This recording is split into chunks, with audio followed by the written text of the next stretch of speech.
दोस्तों आज की वीडियो को आप लोग कहां से देख रहे हैं कमेंट में अपने सिटी का नाम, अपने गांव कस्बे का नाम, अपने शहर का नाम जरूर लिखें।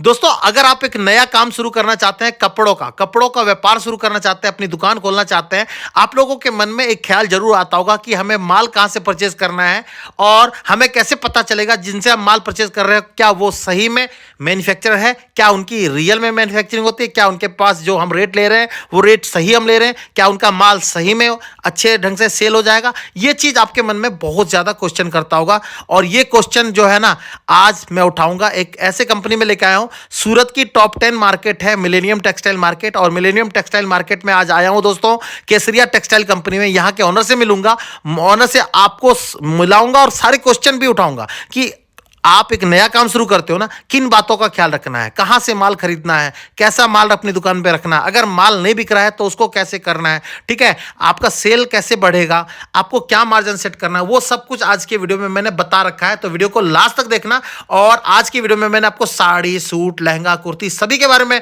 जानकारी दिया। अगर आप जुड़ना चाहते हैं तो मैंने नंबर दे रखा है, होलसेल में आप इनसे जुड़ सकते हैं। बाकी सूरत आइए, विजिट कीजिए, देखिए, माल पसंद आता है लीजिए।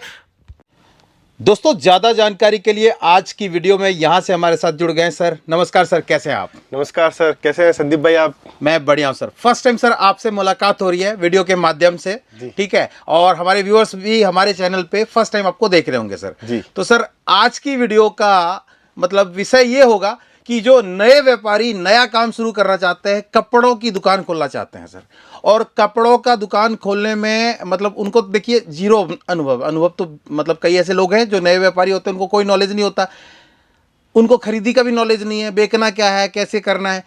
तो सर आप क्या कहना चाहेंगे हमारे व्यूअर्स को? सबसे पहले सर परिचय के साथ बताएंगे सर।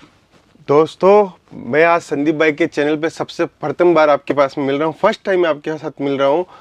आज की इस वीडियो में आप बने रहेगा, आपके लिए सारी जानकारी इसी वीडियो के अंदर हम लोग कवर कर सकते हैं, लेकिन आपको इसमें बने रहेगा। मैं हूँ रितेश मोदी, केसरिया टेक्सटाइल कंपनी सूरत से। आपको आज बताने वाला हूँ कि नया बिजनेस अगर स्टार्ट कर रहे हो, नए बिजनेस के अंदर आप ग्रोथ चाहते हो और अगर आप बड़ा बिजनेस करना चाहते हो नए बिजनेस के साथ में, तो बहुत सारी जानकारी आपको होनी चाहिए। सबसे पहली जो जानकारी होनी चाहिए वो होनी चाहिए, आप जब अपनी प्लानिंग करते हो तो किस बजट के साथ में आप काम करना चाहते हो। आप 5 लाख रुपए की लागत से भी काम कर सकते हो, आप 1 लाख रुपए की लागत से भी काम कर सकते हो, आप 10 लाख रुपए की लागत से भी काम कर सकते हो, लेकिन परचेजिंग करने का एक प्लानिंग होनी चाहिए। हमें परचेजिंग कैसे करनी है, कौन सी रेंज, किस रेंज का माल अपने को, कौन सी साड़ी रखनी है।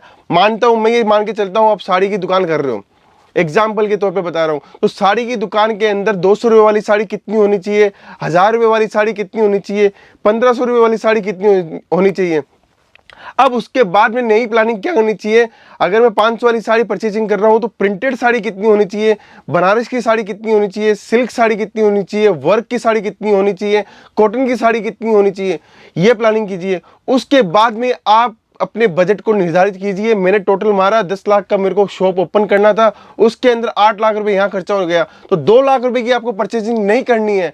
दोस्तों मैं हर बार यही बोलता हूँ, आप पूरे बजट की परचेजिंग मत कीजिए, क्योंकि आपको पता नहीं है, आपको अनुभव नहीं है, अभी आप काम स्टार्ट कर रहे हो। तो आप स्टार्ट कर रहे हो तो आप ग्राहक से समझो, ग्राहक क्या मांगता है। अगर ग्राहक बोलता है ये रेंज है क्या, आपके पास अगर बजट है, आपके पास पैसा जमा है, तो जमा पूंजी से आप तुरंत वो माल मंगवाइए और कस्टमर को व्हाट्सएप करके या कस्टमर को बोलिए दुकान पे आइए, आपने जो चीज मांगी थी वो मेरे पास में है, अभी उपलब्ध है।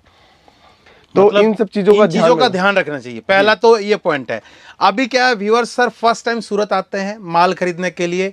अब माल जो खरीदने आते हैं उनको ये भी नहीं पता है सर माल लेना किसका है, कैसे लेना है, किन बातों को ख्याल रखना है, सूरत में जब आएंगे कैसे आप लोगों से जुड़ के काम करना है सर। जब आप प्लानिंग कर लेते हो आपके बजट की, तो सेकंड काम होता है सप्लायर का चुनाव करना। अगर आप अच्छे मैन्युफैक्चरर के साथ में चुनाव नहीं कर पाते हो, 100% आपके बिजनेस लॉस में चला जाएगा। तो सबसे पहला काम करना होता है कि मैन्युफैक्चरर का, असली मैन्युफैक्चरर का चुनाव।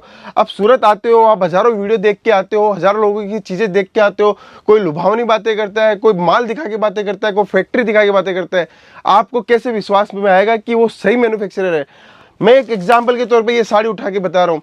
आप उसके पास जाइए दुकान के ऊपर, उसको बोलिए कि मुझे इसकी 100 साड़ी चाहिए, सिंगल कलर की 100 साड़ी दे पाओगे?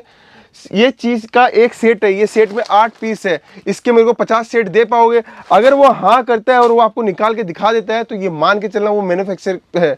उसके बाद में भी आपको विश्वास नहीं करना, उसके बाद में उसको पूछना है कि ये कपड़ा क्या है, क्वालिटी क्या है, रेट क्या है, इसका ग्रे कैसे मिलता है, आपको क्या चीज़ कहाँ से मिलती है, रंगा मैचिंग कैसे बनती है, ये सारी नॉलेज आप उससे लो। आप 1000 तरीके के क्वेश्चन करोगे, कहीं ना कहीं वो अटक ही जाएगा। अगर वो अटकता है तो वो मैन्युफैक्चरर नहीं है। मैन्युफैक्चरर होता है जो जिसको ग्राउंड लेवल से लेके अपर लेवल तक का पूरा नॉलेज होता है, यार्न से लेके आपको फिनिश प्रोडक्ट तक का पूरा नॉलेज होता है। तो ये चीज़ का ध्यान रखिए। सेकंड चीज़, आप मैन्युफैक्चरर का चुनाव कर रहे हो, सप्लायर का चुनाव कर रहे हो, तो उसके यहाँ पे पूरी सर्विस देखिए आप कि वो कैसी सर्विस देता है आपको, वो क्या क्या बातें करता है आपके साथ में, रेट उसके साथ में कंपैरिजन कीजिए। मैं बोलता हूँ सूरत आने से पहले आप 4 दुकानदारों का अगर नाम लिख के आए हो तो चारों पे विजिट कीजिए।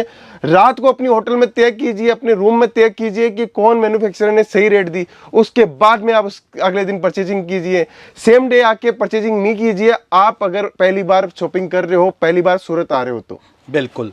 अब तीसरी बात यह है सर, अगर कोई व्यापारी काम शुरू कर रहा है, वो फेल ना हो, क्या करना चाहिए उसको? मतलब वो दुकानदारी तो स्टार्ट कर दिया, अब उसको अपने शॉप का चुनाव करना है, किस एरिया में दुकान खोलना है ताकि उसका सेल अच्छा हो, ना कि बुरा सेल हो।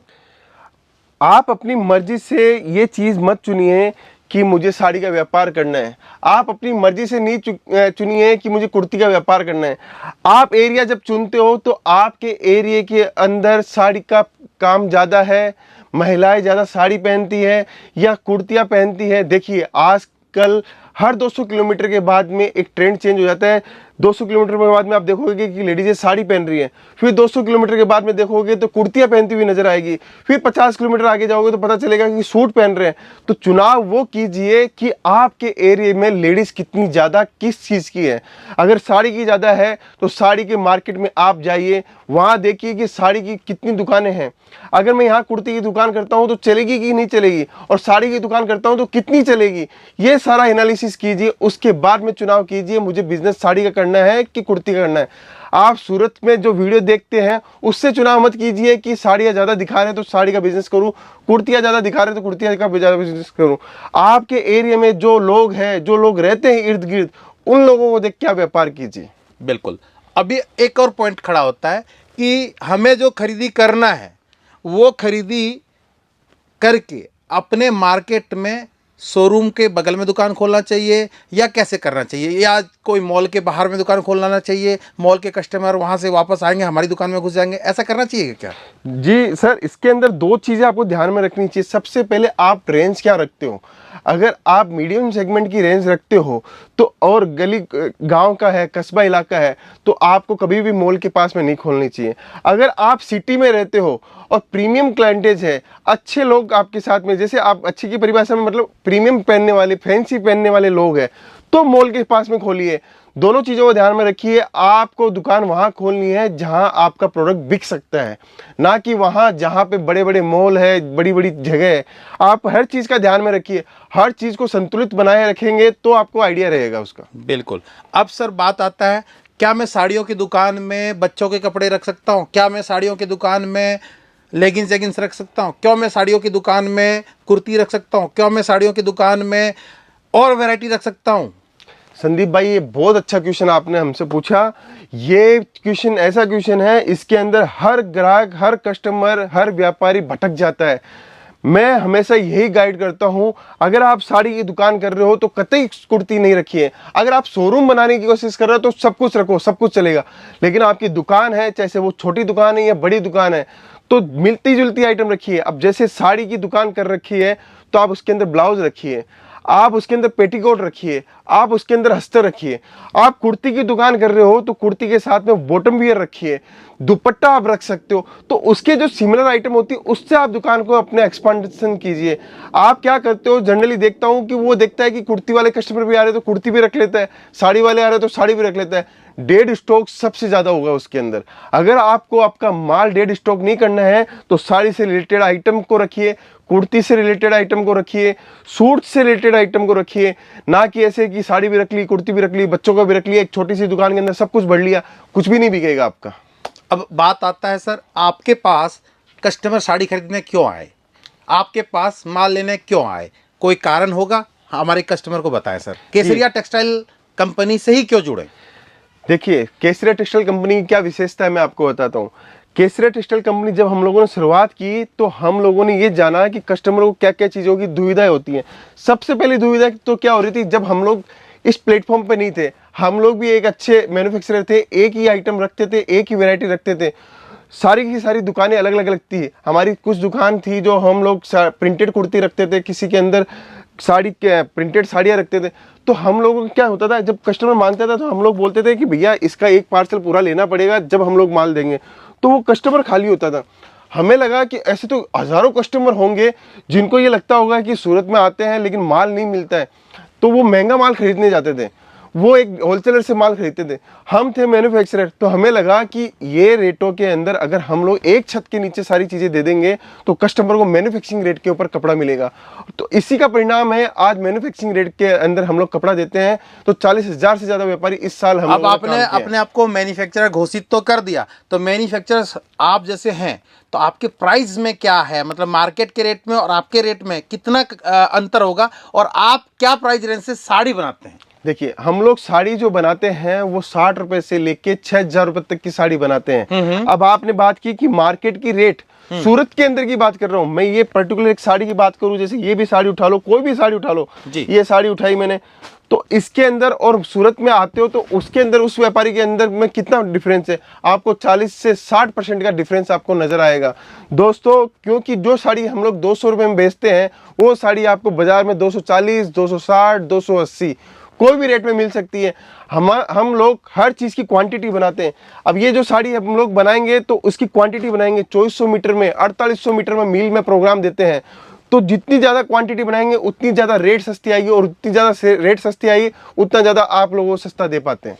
सर, आपकी कंपनी में अगर कोई जुड़ रहा है व्यापारी, तो आपकी कंपनी में आप क्या क्या प्रोडक्ट रखते हैं ताकि कंपनी से जुड़ के लोगों को फायदा हो? आप क्या क्या रखते हैं सर? हम लोग एक छत के नीचे आपको sari, suit, kurti, lehenga, blouse, dress material, leggings, bottom wear, night wear, dupatta, हर चीज़ एक छत के नीचे प्रोवाइड करवा देते हैं। हम लोग क्यों प्रोवाइड करवा पाते हैं, इसका पीछे एक रीज़न बताता हूँ। क्योंकि हमारी जो कंपनी है वो मिलेनियम टेक्सटाइल मार्केट के ऊपर है। मिलेनियम टेक्सटाइल मार्केट एशिया का नंबर 1 मार्केट है, जहाँ पे आपको इजीली 10 मिनट में आप पहुँच सकते हो। हम लोग जितनी भी वेराइटियाँ बनाते हैं हम लोग इन हाउस मैन्युफैक्चरिंग करते हैं। करीबन 300 से ज़्यादा कर्मचारी हमारे यहाँ पे काम करते हैं, जो रात दिन सिर्फ और सिर्फ माल कटिंग, पैकिंग, एम्ब्रॉयडरी, वेल्यूडेशन, स्टिचिंग, बॉटम वियर की स्टिचिंग, सब कुछ इन हाउस होता है। बिल्कुल। अभी सबसे बड़ा मुद्दा आता है सर, कस्टमर आपसे माल खरीद के ले जा रहा है और कस्टमर का माल पूरा तो एक साथ सेल नहीं हो सकता है। 100% माल आपसे खरीद के ले जा रहा है, उसमें हो सकता है वो 50% बेच ले, 60% बेच ले, जो 40% रुक रहा है उसको कैसे बेचेगा? देखिए, अच्छा कस्टमर वो है जो अपने माल को बेचना जानता हो, लेकिन हर व्यापारी अपना माल 100% कभी भी नहीं बेच पाता। तो उसको 2 काम करने चाहिए। जब आपका ऑफ सीजन होता है या सीजन होता है तो दुकान के बाहर या दुकान के अंदर एक एरिया बनाना चाहिए, उसमें डिस्काउंट का ऑफर डालना चाहिए कि मेरा ये पर्टिकुलर माल जो है वो 30% डिस्काउंट में है, 40% डिस्काउंट में है। माल को कभी भी अपने यहाँ पे नहीं रहना चाहिए। माल हमेशा नदी की तरह बहता हुआ चलना चाहिए। जब तक बहता हुआ चलेगा जब तक कभी नुकसान नहीं देगा। आप एक नदी को रोक दोगे तो एक न एक दिन आपको दिक्कत देगा ही देगा। तो माल हमेशा जो नहीं बिक रहा है उसको डिस्काउंट ऑफर में निकालिए, एक के साथ एक फ्री करके निकालिए, अपने खर्चों को कम कर लीजिए। क्या होता है कि जनरली क्या होता है, आपका 300 रुपये की साड़ी आप 500 रुपये में बेच रहे हो तो 200 रुपये का मार्जिन हटा दीजिए, भूल जाइए उस मार्जिन को। आप ये सोचो मेरा 300 रुपये वापस खड़ा हो गया तो मैं नया माल मंगवाता हूँ उसके लिए। मतलब चीजों को रोक के नहीं बैठना है, चीजों को रोटेशन में घुमाते रहना है। जी, बिजनेस का बिल्कुल। सही परिभाषा यही है कि माल को डंप नहीं होने देना है, माल को डेड स्टॉक नहीं होने देना है। जी बिल्कुल। माल अगर आपके पास रुक गया तो आपकी दुकानदारी रुक जाएगी, नया टेस्ट आने से रुक जाएगा, नया कलेक्शन आने से रुक जाएगा। 1000% मैं ये बोल सकता हूँ कि जब तक आपका डेड स्टॉक 10% से कम होगा या 5% से कम होगा तो आपकी जीत हमेशा बनी रहेगी। आपका माल रुक गया 40-50% तो आपको बहुत दिक्कतें होगी। उस दिक्कतों को दूर करने के लिए सबसे अच्छी चीज़ है कि माल उसी सीजन में उसी रेटों के अंदर जिस रेट में आपने परचेज किया है उसको निकाल दे। अन्यथा आप एक काम और कर सकते हैं, आप स्कीम लगा सकते हैं, आप अपने नए कस्टमर्स को जोड़ सकते हैं, आजू वाले दुकानदारों से भी सेटिंग कर सकते हैं कि आप उसके पास चली जाइए, ये माल मेरा नहीं बिक रहा है तू बेच दे। सेटिंग किया जा सकता है कैसे भी माल को बेचने के लिए। अमूमन देखते ही हैं हम लोग कभी कभी हमारे कपड़े लेने जाते हैं तो देखते हैं कि वो बाजू वाली शॉप से लाके में दिखा देते हैं, हमें तो चॉइस करना होता है। वो व्यवहार बना के रखना चाहिए। हाँ, व्यवहार बना के रखना चाहिए, आपका माल 100% निकल जाएगा। बिल्कुल। अब बात आती है, सबसे बड़ा मुद्दा आता है कि जो व्यापारी यहाँ से व्यापार के लिए जुड़ रहा है, आपसे माल लेके जा रहा है, ठीक है, माल उन्हें दुकान भी सेट कर लिया, माल भी बेच रहा है, लेकिन एक चीज़ आता है सबसे बड़ा समस्या कि कस्टमर के साथ व्यवहार कैसा होना चाहिए, कस्टमर के साथ कैसा व्यवहार करना चाहिए, कस्टमर आएगा, कस्टमर के साथ कैसा व्यवहार होगा ताकि उसका सेल जनरेट ज़्यादा हो या कम हो, क्या होगा, कैसे होगा? देखिए, कस्टमर है, ग्राहक है, वो बाजार का राजा है। अगर आप उसको राजा नहीं बना के रखोगे तो एक दिन आपकी दुनिया ध्वस्त हो जाएगी। राजा ही बता सकता है उसको। आप किसी भी राजा, किसी बड़े आदमी से मिलते हो तो कितने अदब से मिलते हो, तो ग्राहक भी वैसा ही है। ग्राहक बाजार का राजा है, हमेशा उससे अदब से बात कीजिए। आप आते हैं तो उसको सम्मानजनक बैठाइए। अगर आपकी दुकान पे भीड़ ज़्यादा है तो आप ये मत समझिए कि मेरी दुकान सबसे पावरफुल है। वो कब ढह सकती है आपके व्यवहारों से। आपका व्यवहार इतना मधुर होना चाहिए, जैसे आपके एक कस्टमर आए या 1000 कस्टमर आपकी दुकान पे आए, आपका व्यवहार एक कस्टमर के प्रति भी वैसा ही होना चाहिए और हजारों कस्टमर के लिए प्रति भी वैसा ही होना चाहिए। हम लोग, हमारे यहाँ पे हजारों कस्टमर आते हैं, मतलब डेली हमारे पास में 100, 150, 200 व्यापारी आते हैं। आप सोचिए, किसी दुकान पे तो 100 कस्टमर आते हैं, 100 ग्राहक आते हैं जो एक एक पीस लेते हैं। हमारे पास में होलसेलर्स, रिटेलर्स, मॉल वाले, शोरूम वाले आते हैं, तो हम लोग कितने प्यार से रखते हैं। आपको अगर देखना है तो केसरिया टेक्सटाइल कंपनी में आके देखिए। एक एक बंदा आपको ध्यान में रखेगा, आपकी हर जरूरत को पूरा करेगा, चाय, नाश्ता, पानी, हर चीज़ की व्यवस्था रखेगा। अगर आपको कोई भी चीज़ की समस्या आ रही है, किसी भी चीज़ से आपको ऐसा लग रहा है कि नहीं यहाँ पे रुकावट होती है, तो उस रुकावट को दूर कीजिए। आपको लगता है कि आपकी दुकान पे कस्टमर बहुत ज़्यादा आते हैं, हम लोग मैनेजमेंट हमारा ढीला है, तो उसके लिए मैनेजमेंट टीम रखिए। जब ही आप अपने ग्राहक को अच्छे से अच्छा मौका दे पाओगे। बिल्कुल। देखो, ये कुछ पॉइंट थे आज के जो आपको शायद समझ में आया होगा। कोई भी नया व्यापारी नया व्यापार के लिए सोच रहे हैं तो आप एक बार सोच लेना कि आप जो बिजनेस शुरू करने वाले हो, कहाँ शुरू करने वाले हो, क्या बजट है आपका, कैसा मार्केट है आपका, किस लेवल का काम आपको करना है और कैसे आगे बढ़ना है। ये चीज़ों का अगर आप ख्याल रख लिए ना तो आप बिल्कुल आगे बढ़ोगे और आपको बिजनेस में फ़ायदा भी होगा और आपकी दुकान चलेगी भी, है ना सर। अभी हम बात करते हैं थोड़ा सा प्रोडक्ट पे। आप जो ये प्रोडक्ट सब लगा रखे हो सर, ये जैसे मैं देख पा रहा हूँ सिल्क की साड़ियाँ हैं सर, क्या प्राइस रेंज से ये सब बनाते हैं सर आप? ये हम लोग 130 रुपए से लेके हमारे पास में आपको 4000, 4500 रुपए तक की सिल्क की साड़ी मिल जाएगी जी। आप ये देख रहे हो, ये मैं आपको बता सकता हूँ, एक मैन्युफैक्चरर बता सकता है कौन सा टेस्ट कहाँ चल सकता है जी। ये टेस्ट साउथ का टेस्ट है, ये महाराष्ट्र का टेस्ट है, ये तमिलनाडु का टेस्ट है, ये यूपी बिहार का टेस्ट है, ये साउथ का टेस्ट है। हम लोग बता सकते हैं, हमारे पास में एक्सपर्टीज है, पूरी टीम को हम लोग ट्रेनिंग देते हैं कि कौन सा टेस्ट। आप ये देख लो, इतने सारे सैंपल लगे हुए हैं। अगर कोई साउथ वाला कस्टमर आता है उसको मैं महाराष्ट्र का टेस्ट दिखाऊं तो वो नहीं लेगा, लेकिन हमारी टीम के अंदर इतना सक्षम हम लोग करते हैं, इतना हम लोग उनको ट्रेनिंग देते हैं। महाराष्ट्र बोलते ही उसको पता है कि कौन से जिले से आए हो, वो टेस्ट 100% दिखा देगा। मतलब जो कस्टमर को जरूरत है वो आप यहाँ से देख के भेजोगे उसको? जी जी, बिल्कुल बिल्कुल। हमारा टेस्ट, पर्टिकुलर टेस्ट हम लोग ध्यान में रखते हैं। आज हमारे पास में इतने कस्टमर क्यों आ पाते हैं, क्यों रिपीटेशन आते हैं? सबसे खासियत हमारी कंपनी की है क्योंकि हमारी रेट, क्वालिटी, वैरायटी, सर्विस, हम 4 एथिक्स पे काम करते हैं। रेट, क्वालिटी, वैरायटी और सर्विस, ये 4 चीज जिसके पास है उसको कोई भी आगे बढ़ने से नहीं रोक सकता। मतलब इसी बात का ख्याल अगर रख के कोई रिटेल व्यापारी भी अपना नया काम शुरू कर रहा है, ये बातों का ख्याल रखेगा तो उसका काम चलेगा। जी बिल्कुल, उसके काउंटर पे ये लिखा हुआ ही होना चाहिए हमेशा, और हमेशा अपने पंचुअलिटी का ध्यान में रखिए। व्यापारी का एक टाइमिंग होना चाहिए दुकान खोलने का, बंद करने का। अगर आप नया व्यापार कर रहे हो तो 9:30 आपको खोलना है तो 9:30 खोलना है। कोई भी दुनिया इधर की उधर हो जाए, आपको दुकान उसी टाइम पे खोलनी है। ऐसा नहीं होना चाहिए 9:30 बजे खोल रहे हैं, कभी 11 बजे खोल रहे हैं, कभी 12 बजे खोल रहे हैं। आप पंचुअलिटी बनाइए, डिसिप्लिन बनाइए, सिद्धांतों पे काम कीजिए, 100% आपकी दुकान में ग्रोथनेस आपको नजर आएगी। बिल्कुल सर, ये सर मैं जैसे देख पा रहा हूँ साड़ियों का सेक्शन है पूरा। अपने पास साड़ियों में क्या क्या आप डील करते हैं? जैसे मैंने प्रिंट साड़ी देखा, प्रिंट साड़ी कितने से स्टार्ट करते हैं आप? प्रिंट साड़ी 125 रुपए से स्टार्ट हो जाती है जी। 6 मीटर की साड़ी विद ब्लाउज वाली 139 से स्टार्ट हो जाती है। आप हमारे पास में लूज प्रिंट जिसमें बिना लेस वाली साड़ियाँ भी आप ले सकते हो, जी। लेस वाली साड़ियाँ भी ले सकते हो, इसके अंदर सरोस्की की साड़ियाँ ले सकते हो, सिल्क की साड़ियाँ ले सकते हो, एम्ब्रॉयडरी की साड़ियाँ ले सकते हो। आपको जिस भी टाइप की साड़ियाँ चाहिए, आपको ब्राइडल साड़ियाँ चाहिए, लगन की साड़ियाँ चाहिए, आपको हर साड़ी मेरे यहाँ पे मिल जाएगी।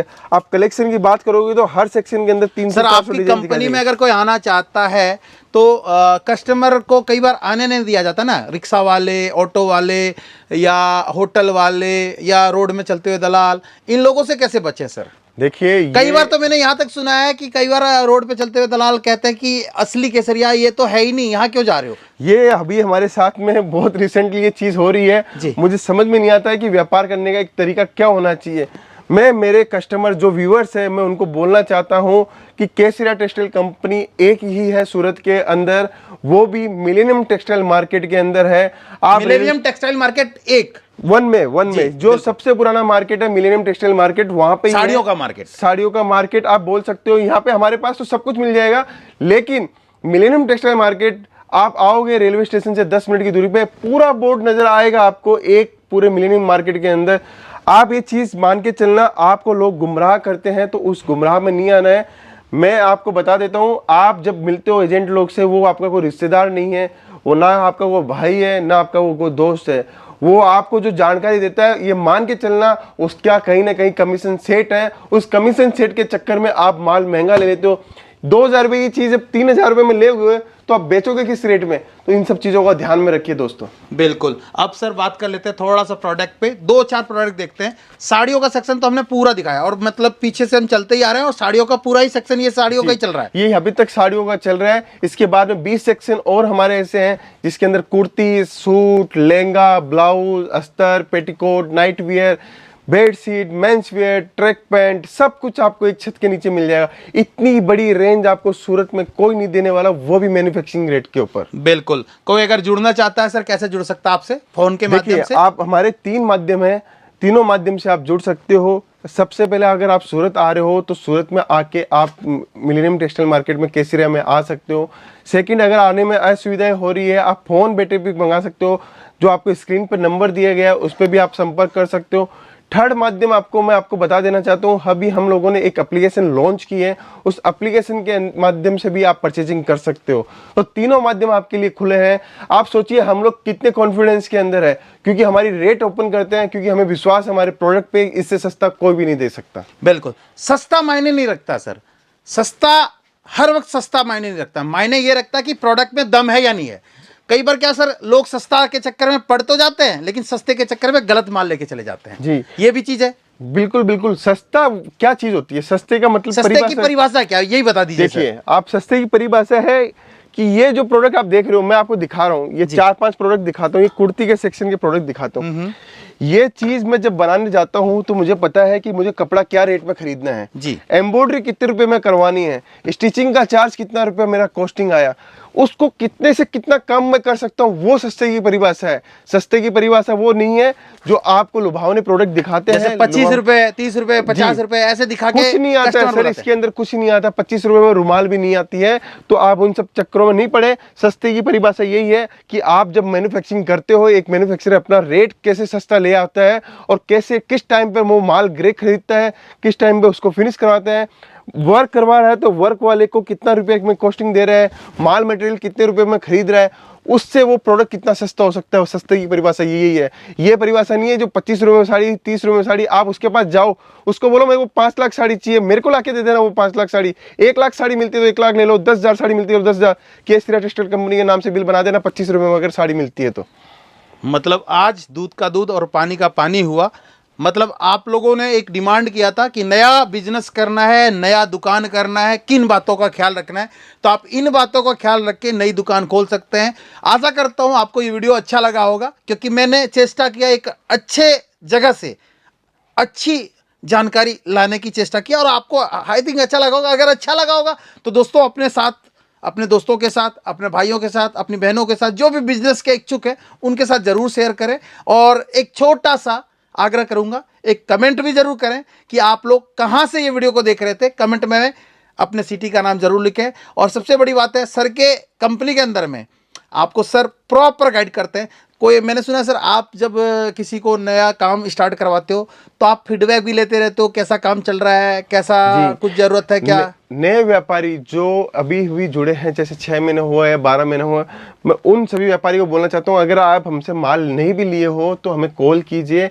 आपको जो भी असुविधाएं हो रही है, कैसी भी असुविधाएं हो रही है, बिजनेस बढ़ाने में असुविधाएं हो रही है, मैनेजमेंट की टीम नहीं है, आपके पास काम बहुत ज़्यादा है लेकिन आप बढ़ा नहीं पा रहे हो, आपको ऐसा लगता है कि मेरे पास ग्राहक तो बहुत ज़्यादा आ रहे हैं, माल भी बहुत अच्छा है, सेलिंग भी अच्छी है, लेकिन मैं बिजनेस एक्सपांड नहीं कर पा रहा हूँ, तो हमारे नंबर पे कॉल कीजिए।